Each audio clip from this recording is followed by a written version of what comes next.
नमस्कार, मी सुमित शंकर सावंत आणि तुम्ही पाहताय TV9 मराठी। या बातमीपत्रामध्ये न्यूज टॉप 9 मध्ये आपलं स्वागत। सुरुवातीला सत्ता स्थापनेच्या हालचाली कशा सुरू आहेत त्या संदर्भातल्या टॉप 9 बातम्या। पुढच्या 48 तासात अश्विनी वैष्णव यांच्यासह भाजपचे 2 निरीक्षक महाराष्ट्रात येणार आहेत। 29 तारखेला भाजपच्या आमदारांची नेता निवडीची बैठक। मुख्यमंत्री पदासाठी देवेंद्र फडणवीसांच्या नावावर दिल्लीत शिक्कामोर्तब, गृह मंत्रालय देखील फडणवीसांकडेच राहणार, सूत्रांची माहिती। एकनाथ शिंदेंकडे नगरविकास खातं कायम राहणार तर अजितदादांकडे पुन्हा अर्थ खातं जाणार असल्याचीही सूत्रांची माहिती आहे। एकनाथ शिंदेंकडून मुख्यमंत्री पदाचा राजीनाम्यावेळी फडणवीस अजित पवार उपस्थित, काळजीवाहू मुख्यमंत्री म्हणून एकनाथ शिंदेंची नियुक्ती।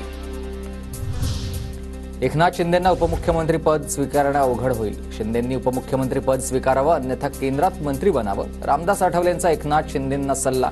आठवलेंकडून MLC आणि मंत्रिपदाची देखील मागणी। एक चॅलेंज उभं करणारा जो नेता आहे त्या नेत्याला केंद्रामध्ये संधी मिळेल।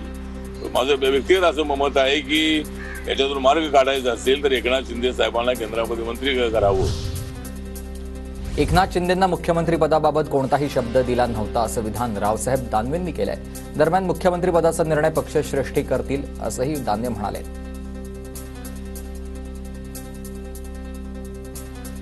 नेतृत्वात निवडणुका लढतोय आपण हे त्यांना सांगितलं होतं, यामध्ये काही शंका नाही।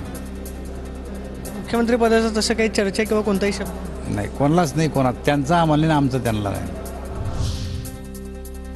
मुख्यमंत्री कोण याची आज किंवा उद्यापर्यंत घोषणा अजून कोणाचंही नाव निश्चित नाहीये। जो निर्णय होईल तो शिंदेंनाही मान्य असेल, संजय शिरसाट यांचं वक्तव्य। हा निर्णय मला वाटतं या वरिष्ठ पातळीवर होणार आहे। याची कुणालाही आतापर्यंत सूचना किंवा इन्फॉर्मेशन देण्यात आलेली नाहीये। कोण मुख्यमंत्री होणार याच्या नावाची चर्चा सुद्धा आणखीन झालेली नाही। सरकार मोदी शहांचा निर्णय सर्वांना मान्य असेल। येत्या काही दिवसात नव्या सरकारचा शपथविधी। दीपक केसरकरांचं वक्तव्य।